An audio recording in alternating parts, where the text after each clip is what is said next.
안녕하세요. 위더스 특허 사무소의 문동철 변리사입니다. 오늘은 여러분들께서 상표 출원을 하시기 전에 검토하셔야 될 사항 몇 가지에 대해서 설명을 드리도록 하겠습니다. 특히 상표 출원을 하시기 전에 상표만 생각을 하시기 쉬운데 상표 이외에도 그 상표를 사용하고자 하는 그 상품도 지정을 하셔야 된다는 점 잊지 않으셔야 될 것 같습니다.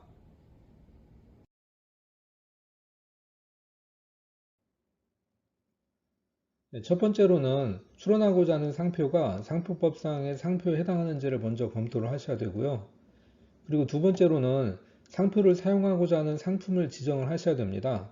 많은 고객분들께서는 상표만 가지고 출원을 해달라고 하시는데 상표 이외에도 상표를 사용하고자 하는 상품도 같이 알려주셔야 됩니다. 그리고 세 번째로는 등록 가능성을 검토하셔야 되는데 이 상표하고 상품이 지정이 되어 있다고 해서 무조건 출원을 하는 것은 아니고요. 어느 정도 등록 가능성이 있는 경우에만 상표 출원을 하시는 게 바람직합니다. 상표에 대해서는 이미 알고들 계실 것 같은데요. 그래도 간단히 설명을 드리자면 상표법상 상표는 자기의 상품과 타인의 상품을 식별하기 위하여 사용하는 표장입니다. 다시 말해서 상표는 자타 상품을 구별하기 위해서 사용되는 표장이기 때문에 상표는 상품의 이름이라고 보시면 되겠습니다.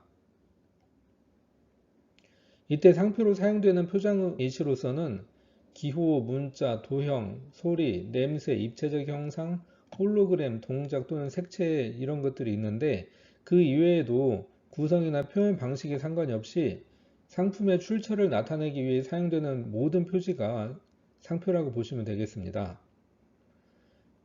예전에는 주로 기호, 문자, 도형에 그치던 것이 최근에는 상표로 인정되는 범위가 많이 확대되었습니다. 그래서 흔히 알고 계시는 기호, 문자, 도형 이외에도 소리나 냄새 등도 상표로 인정되고 있다는 사실을 알고 계시면 좋을 것 같습니다. 상표 출원 시에는 상품을 지정해야 하는데 이를 지정 상품이라고 합니다. 많은 고객분들께서는 상표 출원 시에 상표만 말씀을 해주시고 그 상표를 어디에 사용한다라는 말씀을 안 해주시는 경우가 많은데 반드시 상품을 지정을 하셔야만 합니다.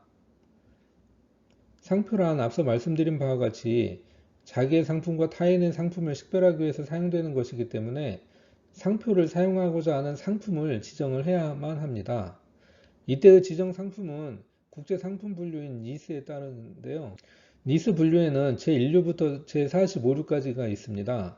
각각의 상품류는 유사한 상품 또는 서비스로 묶여 있고요. 니스 분류에서 제1류부터 제34류까지는 재화, 즉 상품에 대한 것이고 제35류부터 제45류까지는 서비스, 즉 용역에 관한 것입니다. 1류부터 제45류까지 상품 분류는 예시에 불과하기 때문에 특허청에서 고시하는 상품 명칭에 한정될 필요는 없습니다. 다만 일반 수요자가 어떤 상품 또는 서비스를 의미하는지는 이해할 수 있을 정도는 되어야 되겠죠. 출원 전에 가장 궁금해 하시는 부분이 아마도 출원 이후에 등록이 될 것인지 여부일 것 같은데요. 등록 가능성을 판단하기는 쉽지가 않습니다. 물론 등록 여부를 판단할 수 있는 기준은 있기는 한데 조금 복잡하기 때문에 판단하기가 쉽지 않습니다. 간단히 말씀을 드리자면 상표가 등록되기 위해서는 첫 번째로 자타 상품 식별력이 있어야 되고요. 그리고 두 번째로는 유사한 선행 상표가 없어야 됩니다. 먼저 자타 상품 식별력은 상표가 상표로서 기능을 해야 하는 것을 의미를 하는데 많은 분들이 욕심내시는 상표들은 지정 상품과의 관계에서 지정 상품의 성질을 표시하는 것이 많습니다. 이와 같이 상표가 상품의 성질을 표시하는 것으로 직감되는 경우에는 자타 상품 식별력이 부정이 됩니다. 이러한 상표는 상품의 유통 과정에서 필요한 표시이기 때문에 누구나 자유롭게 사용하도록 할 필요가 있고 특정인에게 독점시킬 경우에는 업계 내에서의 경쟁을 과도하게 제한할 우려가 있기 때문에 상표의 등록을 허용하고 있지 않습니다. 그리고 상품의 출처 표시로서 인식되지 않고 제품의 설명으로 인식되어서 자타 상품을 식별하기 어려운 경우도 있습니다. 보다 정확하게는 상표를 보고 상품의 성질을 직감하는 것으로 인정이 되는 경우에는 자타 상품 식별력이 인정이 되지 않고 상품의 성질을 간접적 또는 암시적으로 표시한 경우에는 등록이 가능합니다. 얼핏 보면 말장난 같기는 한데 그럼에도 불구하고 저희한테 상표 출원을 의뢰하시는 건들 중 저희가 출원을 포기하자고 제안하는 이유 중 상당히 많은 부분을 차지합니다.